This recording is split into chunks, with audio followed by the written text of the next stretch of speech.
दोस्तों, किसी के भी मन की बातें जानने के लिए 3 तरीके होते हैं, लेकिन इन तीनों तरीकों को समझना अति आवश्यक है। यदि आप इन 3 तरीकों को समझ लेते हैं, तो आप किसी के भी मन की बात बड़ी ही आसानी से जान सकते हैं, समझ सकते हैं। तो चलिए, इस वीडियो में हम आपको भगवान बुद्ध की कहानी के माध्यम से समझाते हैं कि किस तरह से आप दूसरों की मन की बात जान सकते हैं, समझ सकते हैं। बहुत समय पहले की बात है। एक छोटा सा गांव था। उस गांव में 2 भाई रहा करते थे। बड़ा भाई अंधा था, जिस कारण वो हमेशा घर पर ही बैठा रहता था, और छोटा भाई खेती किया करता था। लेकिन खेतों में अधिक जानवर आने से पूरी फसलें नष्ट हो जाती, जिस कारण छोटा भाई बहुत परेशान हो चुका था। तभी उसे एक तरकीब सूझी। एक दिन उसने सोचा कि खेतों में इन जानवरों को भगाने के लिए क्यों ना मैं अपने बड़े भाई की मदद लूं। वैसे भी बड़े भैया अंधे हैं। अगर वो खेत में बैठे रहेंगे और जानवरों की आहट आने पर वो उन्हें जोर से चिल्लाकर आवाज लगाएंगे, तो जानवर भाग जाएंगे, जिससे हमारी फसलें बच सकती हैं। इसलिए उन्हें मैं खेत में बिठा देता हूँ। ये सब सोचकर विचार करने के बाद उसने अपने खेत में ही एक छोटी सी झोपड़ी तैयार की और अपने अंधे भाई को उस खेत में बिठा दिया और उनसे कहा, भैया, यदि कोई जानवर की आहट आपको सुनाई दे तो आप जोर जोर से चिल्लाना। ये सुनकर वो जानवर वहां से भाग जाएंगे और हमारी फसलें नष्ट होने से बच जाएगी। बड़ा भाई अपने छोटे भाई की बात मान लेता है और वो उस दिन से खेत में ही रहना शुरू कर देता है। जब भी किसी जानवर की आहट उसे सुनाई देती तो वो तुरंत जोर जोर से चिल्लाना शुरू कर देता, जिससे वह जानवर उसके खेतों से भाग जाते। ऐसा करते करते कई दिन बीत चुके थे। तभी एक दिन उसके खेत में एक हिरण भागता हुआ आता है और वो खेत के बांध को तोड़कर वहां से भाग गया। लेकिन उसी हिरण का पीछा करते हुए एक राजा भी उस खेत में आ पहुंचा। तभी राजा की नजर उस अंधे भाई पर पड़ती है। राजा उस व्यक्ति से कहता है, देखो, मैं यहाँ पर एक जानवर का पीछा करते हुए आया हूँ।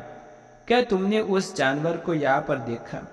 इस पर वो व्यक्ति कहता है, राजन, मैं तो अंधा हूँ, मैं भला ही किसी जानवर को देख नहीं सकता, लेकिन मैं आपको इतना जरूर बता सकता हूँ कि जानवर मेरे खेतों से होकर भागा है। वह आपके लायक नहीं है। आप उसके पीछे अपना समय यूं ही व्यस्त कर रहे हैं। राजा उस अंधे व्यक्ति की बात सुनकर बड़ा अचरज में पड़ गया। वो सोचने लगा कि आखिर ये तो अंधा है, फिर इसे कैसे पता कि जिस हिरन को मैं तलाश रहा हूँ वो हिरन मेरा लायक नहीं। ये अंधा व्यक्ति मुझे कैसे बता सकता है? तभी राजा उस अंधे व्यक्ति से कहता है, कहीं तुम मुझसे झूठ तो नहीं कह रहे? एक तरफ तुम ये कहते हो कि तुम अंधे हो और दूसरी तरफ तुम ये भी कह रहे हो कि जो जानवर यहाँ से भागा वो मेरे लायक नहीं। इस पर अंधा व्यक्ति कहता है, राजन, जिसे आप एक हिरण समझ रहे हैं, असल में वो एक हिरण नहीं बल्कि एक हिरणी है, और वो भी गर्भवती। और जहाँ तक मुझे ज्ञान है, मैं कभी किसी राजा को किसी गर्भवती हिरणी का शिकार करते हुए नहीं सुना, और इसी कारण मैं आपसे ये कह रहा हूँ कि ये हिरणी आपके लायक नहीं। आप उसका पीछा करना छोड़ दें। आप उसके पीछे अपना समय व्यर्थ न करें। यह सुनकर राजा और भी अचरज में पड़ गया। वो सोचने लगा कि आखिर ये अंधा आदमी ये कैसे जान सकता है कि वो हिरणी है और गर्भवती है।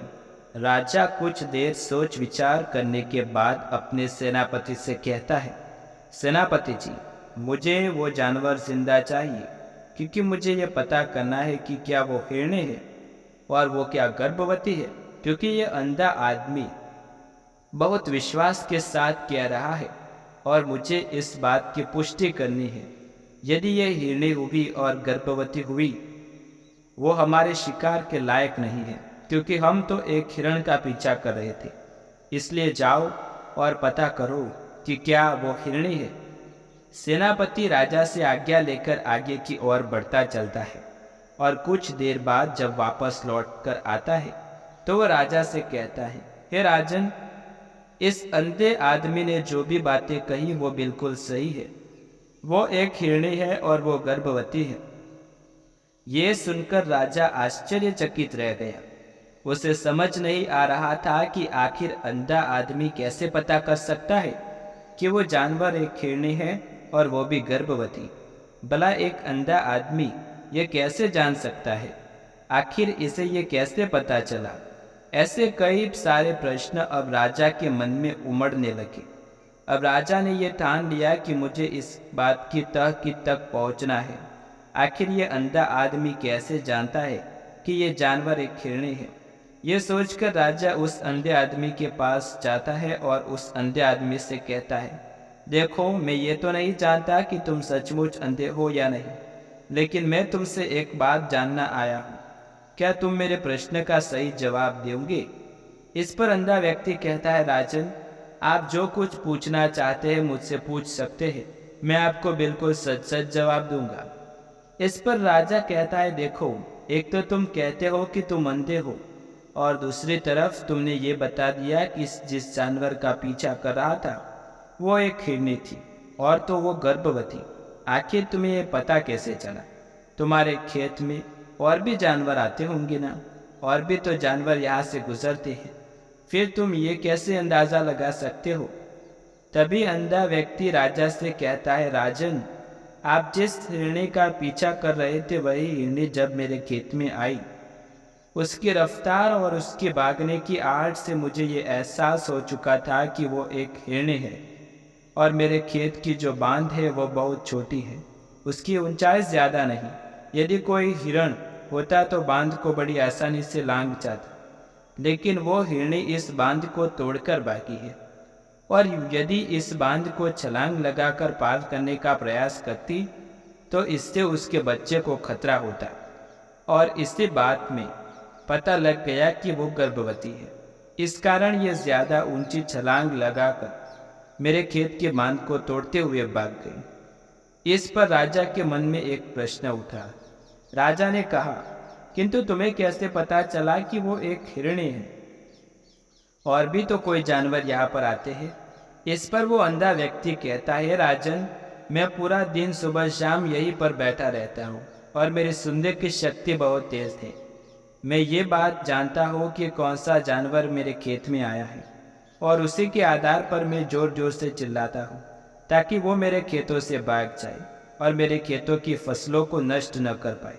राजा उस अंधे आदमी का जवाब सुनकर पूरी तरह से संतुष्ट हो चुका था।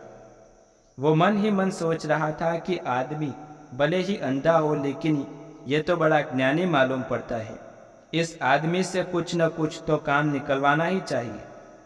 ये विचार कर लिए राजा वहाँ से वापस अपने महल की ओर लौट आ जाता है। राजमहल पहुँचते ही राजा उस अंधे व्यक्ति से कहता है, आप तो बड़े ज्ञानी व्यक्ति हैं, आप किसी की भी बात बड़ी आसानी से पता चल जाती है। आज मैंने आपको यहाँ पर इसलिए बुलाया क्योंकि मैं आपसे ये जानना चाहता हूँ कि मेरी पत्नी पतिव्रता है या नहीं। इस पर अंधा व्यक्ति कहता है, राजन, ये कैसे प्रश्न हुआ?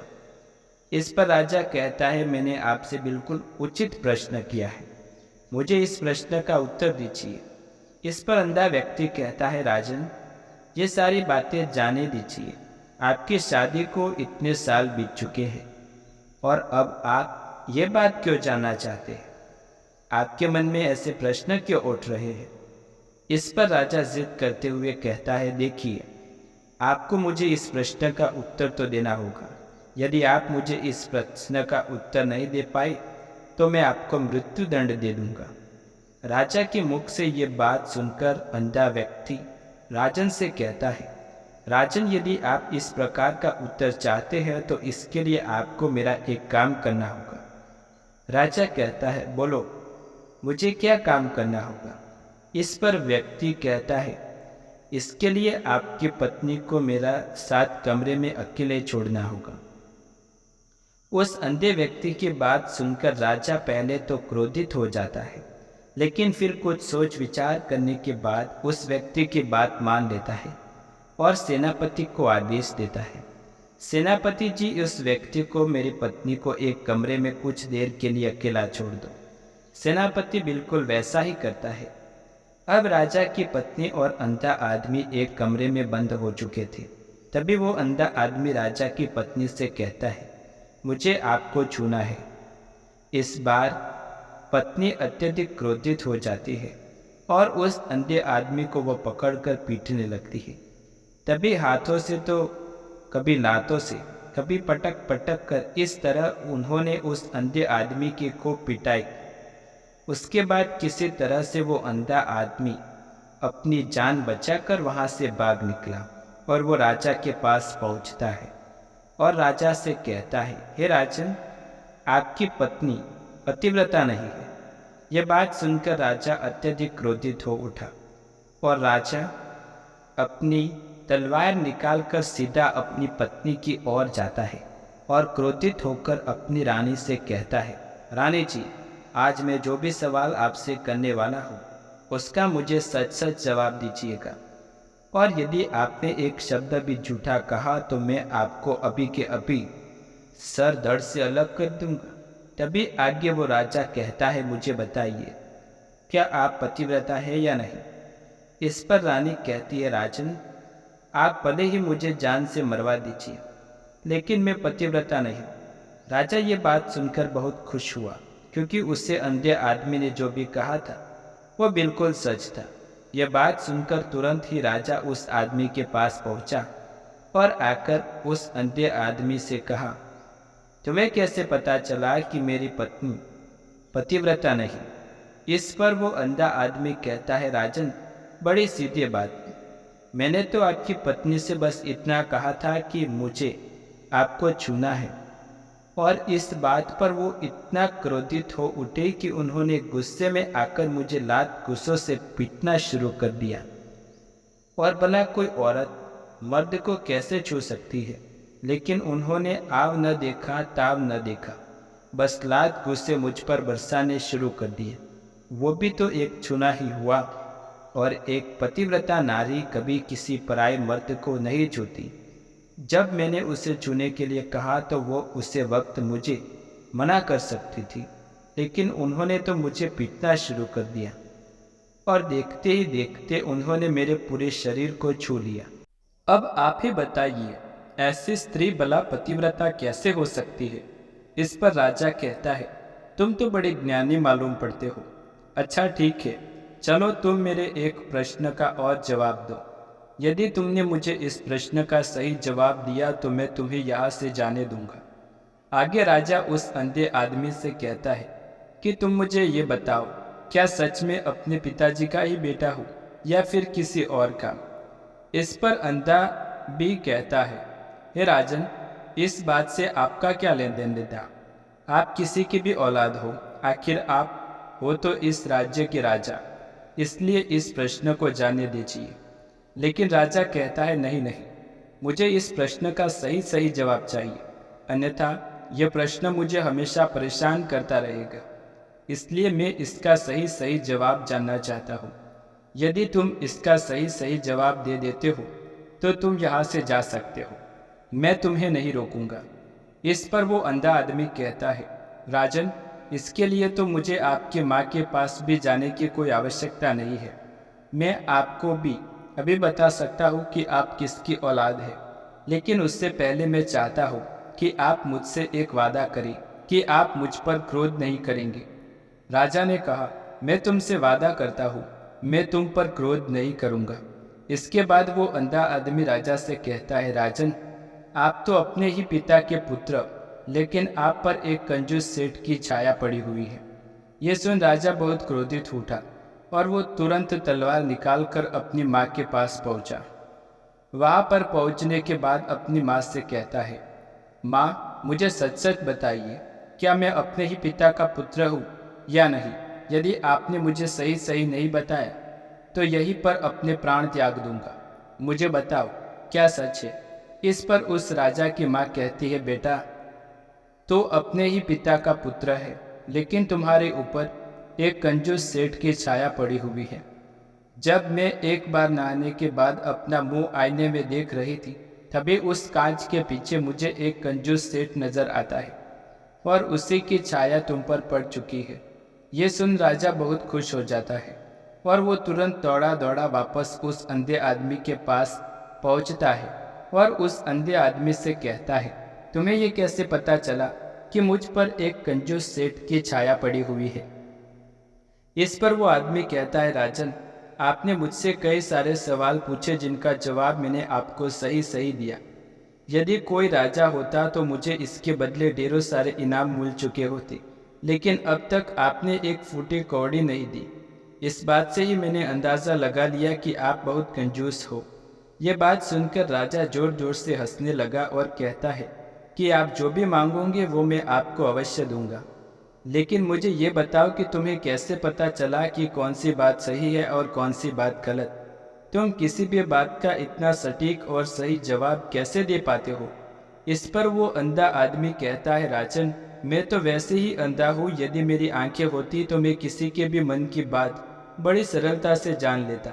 मन की एक भाषा होती है और ये भाषा मनुष्य के शरीर के व्यवहार के रूप में देखी जाती है। उसकी आंखों से, उसके व्यवहार से, उसके होठों से, उसके काम करने के तरीके से, उसकी चाल से, उसके आधार पर हम किसी के भी मन की बात जान सकते हैं। लेकिन मैं तो अंधा हूँ, मैं देख नहीं सकता, इसलिए मैंने क्रियाओं से देखता हूँ। यदि मुझे कोई बात जाननी हो तो अगले आदमी को कुछ काम देना पड़ता है, जिस पर वो व्यक्ति किस प्रकार काम करता है, किस तरीके से इस काम को करता है, उसके आधार पर ही पता कर पाता हूँ उसके मन में क्या चल रहा है। कभी वह राजा कहता है, तो क्या इसका अर्थ यह हुआ कि किसी के मन की बात जान सकता है? इस पर वो अंधा आदमी कहता है, राजन, अवश्य आप भी किसी व्यक्ति के मन की बात जान सकते हैं, किंतु उससे पहले आपको अपने ऊपर काम करना होगा, और वो काम है अपने मन को शांत करना, अपने मन को वर्तमान में लाना होगा, जिसके लिए मैं आज आपको 3 तरीके बताऊंगा। और ये तीनों ही तरीके बहुत आसान और सरल है। किंतु हे राजन, उससे पहले आपको एक काम करना होगा, अपने मन को एकाग्र करना होगा।